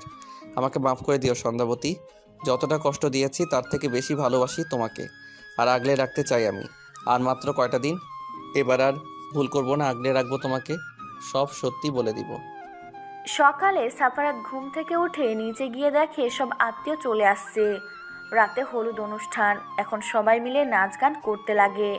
সবাই হেসে হেসে কাজ করতে শুরু করে। এবার অফিসের কিছু মানুষকেও ইনভাইট করা হয়েছে। রাতে সাফারাতের হলুদ সন্ধ্যা কমপ্লিট হয়ে যায়। কাল সন্ধ্যা বিয়ে হবে, আর এবার বৌভাত করবে না, পরের দিন বিকালে।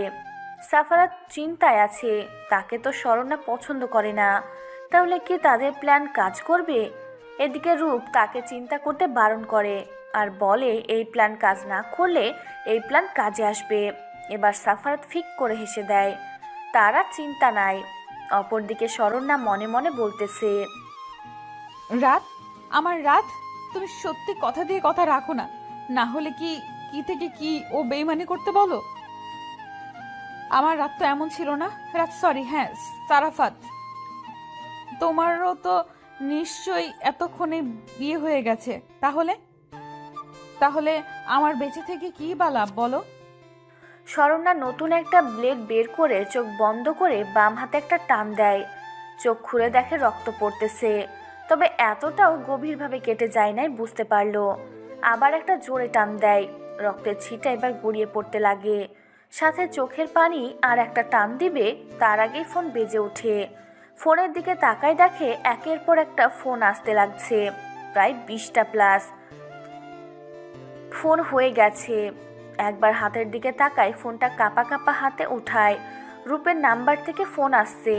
ফোনটা ধরে কানে রাখা মাত্র রূপের কথা শুনে ফোনটা হাত থেকে দূরে ছিটকে পড়ে। শরণ্যা যখন ফোনটা রিসিভ করে কানে দেয় তখন ওই পাশ থেকে কান্নার সুরে ভেসে আসে, শরণ্যা, তুই কই যাচ্ছিস? যত তাড়াতাড়ি সম্ভব সাপরাতদের বাসায় আয়, সাপরাত অ্যাক্সিডেন্ট করেছে হয়তো। শরণ্যার আর কিছু শোনে না, তার আগেই হাত থেকে ফোনটা পড়ে যায়।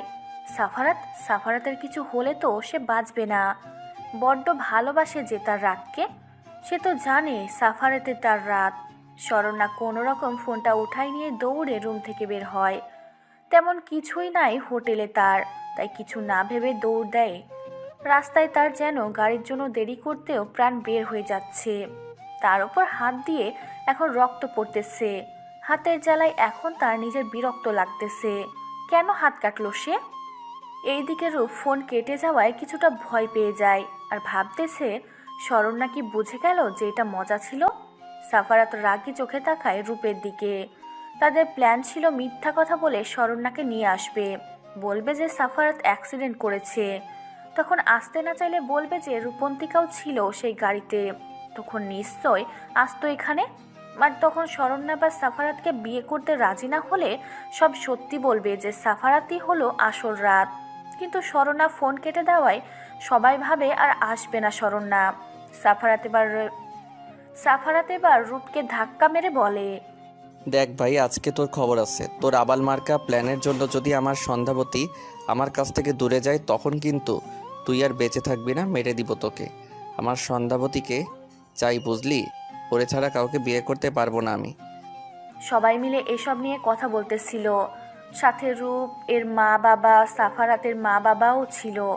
আর আত্মীয়রা জানে সন্ধ্যার দিকে বিয়ে, তাই তারা এসবে গুরুত্ব না দিয়ে নিজেদের মতো আড্ডা দেয়। সাফারাত আর রাত আবার ঠিক করে শরণ্যাকে ফোন দিবে, যেই বলা সেই কাজ। মাত্র ফোনটা হাতে নিয়ে ফোন দিবে এমন সময় শরণ্যা দৌড়ে বাড়িতে প্রবেশ করে। সাফারাত সেদিকে তাকায়, অবাক হয়ে যায়। রূপের দিকে তাকাই দেখে রূপও অবাক হয়ে তাকায় আছে। সবাই ভাবছিল হয়তো শরণ্যা আসবে না, কিন্তু শরণ্যাকে দেখে পাগলের মতো লাগছিল।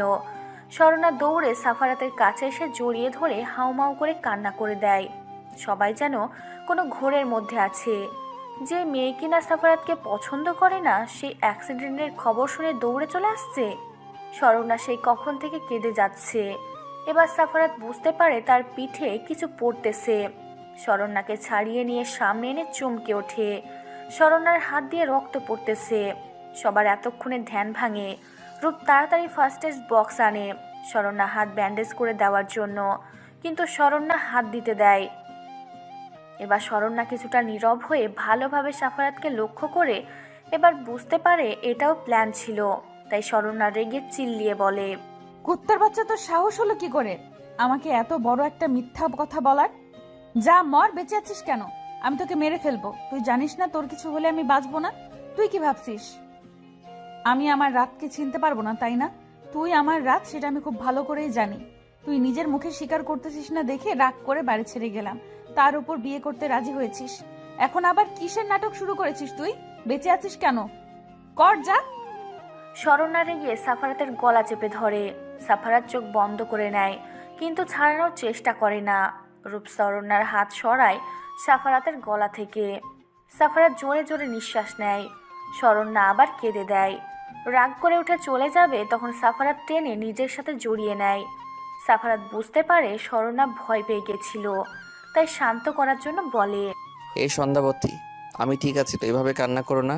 সরি সন্ধ্যাবতী, আর কখন আমি মিথ্যা কথা বলবো না। আমি তো জানতাম না যে তুমি আমার পরিচয় জানো, তাই মজা করছি। আমি তো ভাবছিলাম তুমি আসবে না, এখন তো দেখি উল্টা তুমি এই কয়েক মিনিটে পাগল হয়ে গেছো। ছাড় আমাকে। তুই আমার রাত না, আমার রাত এমন ছিল না। সে কখনো আমাকে কষ্ট দেয় নাই। তুমি আমাকে একটুও বোঝো না। আমাকে রেখে অন্য কাউকে বিয়ে করে নিতেছ। হয়তো বিয়ে হয়ে গেছে এতক্ষণে। আমি জেনে বুঝে তোমার বিয়ে দেওয়ার কথা বলছিলাম, যাতে সত্যি বলো না। না, সেটাও বলো নাই। তাই আমি কথা দিয়েছিলাম যে তোমার আর মিতুর বিয়ে দেব। সেটা রাখার জন্যই তোমাকে বিয়ে করতে রাজি হলাম, যাতে এত বড় কথা দিলে কথা রাখতে হয়। না হয় তুমি উল্টো আরো বিয়ে করার জন্য লাফাচ্ছিলে। শরণ্যার কথায় সবাই হেসে দেয়। এবার রাত বলে, দূর পাগলি, আমরা প্ল্যান করে বিয়ের আয়োজন করছিলাম, আর ডিভোর্সটাও প্ল্যান ছিল। সব যে তোমাকে এবার তোমার মতে বিয়ে করব। আর মিতুর কথা বলতেছো, ওরে আমি বোঝাইছি ওর পরীক্ষার পর যেদিন আমাদের বাসায় আসে সেদিন। ফ্ল্যাশব্যাক।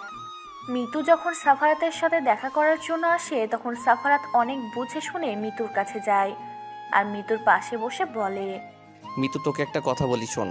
তোর ভাবি মানে শরণ্যা, ও আমাকে ছোটবেলা থেকে ভালোবাসে, মানে রাতকে। তারপর আমি শহরে আসি, তাই আর ও আমাকে পায় না। কিন্তু ও সেই ছোটবেলার রাতকে ভালোবাসে, যার জন্য আমাকে মেনে নেয় না স্বামী হিসেবে। তুই দেখ, তোর ভাবি এখনও আমাকে পাগলের মতো ভালোবাসে। ভালোবাসা জোর করে নাই, ভালোবাসা আদায় করতে হয়। তুই কিন্তু আমাকে ভালোবাসিস না, এটা তোর আবেগ আর জেদ। না হলে দেখ, কখনো জেদ করতিস না। তুই বল, তোকে কেউ ভালোবাসে না, তার পিছনে পড়ে থেকে তোর কী লাভ? তুই তো আমার বোন হোস, তাই না? আচ্ছা, তোকে বোন বললে রাগ করিস, সেটাই তো, তাই না? এবার ছোট বউ বলে ডাকবো কেমন? ধন্যবাদ ভাইয়া। হিহি থুক্কু জামাই এইভাবে বোঝানোর জন্য। সরি ভাইয়া, তোমাকে অনেক জ্বালিয়েছি, আর জ্বালাবো না। এবার ছোট বউ হিসেবে জ্বালাবো। হিহি। আচ্ছা ভাইয়া, একটা প্ল্যান করি। তুমি আমাকে বিয়ে করতে মানে ভাবি তো তোমার আমার সাথে বিয়ে দিতে চাইবে। প্রথমে রাজি হবা না, পরে রাজি হবা। আমরা ভাবির সাথে গেম খেলবো, পরে বিয়ের দিন ভাবিকে তুমি বলবা তুমি রাত। তারপর তোমরা আবার বিয়ে করবা, কারণ তখন আমি বিয়েতে ছিলাম না, আনন্দ করতে পারিনি। Please please. বর্তমান। সাফারাত বলতে লাগে, তাই আমিও আর না করতে পারিনি ওর কথা রাখার জন্য এসব প্লেস, বুঝলে? আর তুমি হাত কাটবা সেটা কে জানতো?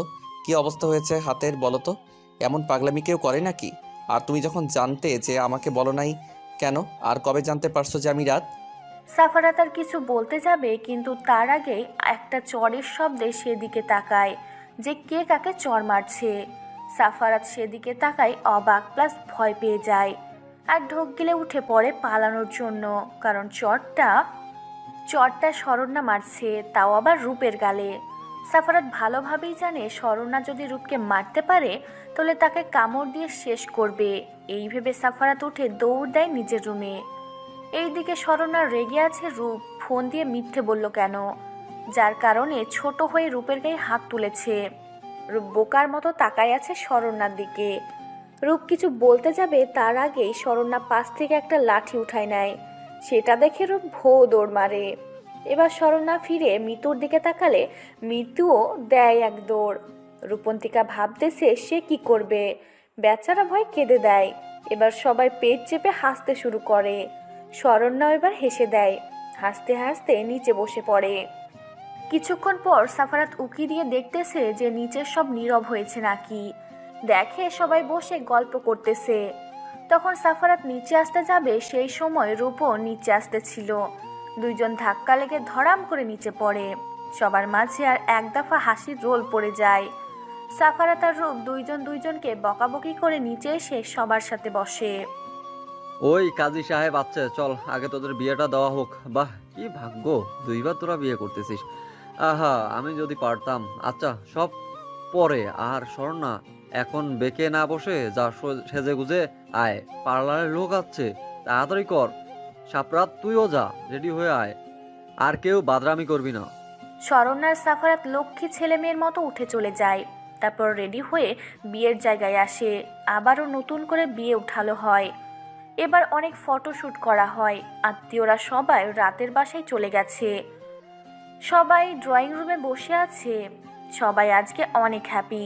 সেখানে সাফারাত আর শরণ্যাও আছে। তখন শরণ্যাকে রূপন্তিকা বলে, শরণ্য, এটা বল যে তুই কিভাবে জানতে পারলি যে সাফারাত ভাইয়াই তোর রাত? কারণ আমি নিজেও জানতাম না এটা। ভাইয়ার মেহেদি অনুষ্ঠানের দিন জানতে পারছি, সবাই জানতো, জেনে তোর সাথে বিয়ে দিয়েছিল। জানিস না, আমাকে বলে নাই। কারোর সাথে কথা বলবো না রে আমরা, কেমন? কইলাম না কারো লগে কথা। আর শোন, কিভাবে জানতে পারছি আমি? সেটা বিয়ের একদিন পরের কাহিনী, যেদিন রূপ ওরা সাফারাতদের বাসায় আসে। কিন্তু শরণ্যা রুমে গিয়ে দরজা লাগাই দেয়। তখন তার সামনে সাফারাতের ডায়েরিটা পড়ে খুলে পড়ে। বুঝতে পারে এটা রাত। তার থেকে বড় কথা, সাফারাতের কিছু মনে ছিল না বলতে তার কোনো গুরুত্ব ছিল না, মানে ভুলে বসছিল। আমি রাতের ডায়েরি পড়ে সব বুঝতে পারি। তার থেকে বড় কথা, সারাফাতের উপর আমার সন্দেহ হয় সেদিন থেকেই, যেদিন আমাদের বাসায় গিয়েছিল। ওর হাতে কামড়ের দাগ দেখতে পাইছিলাম।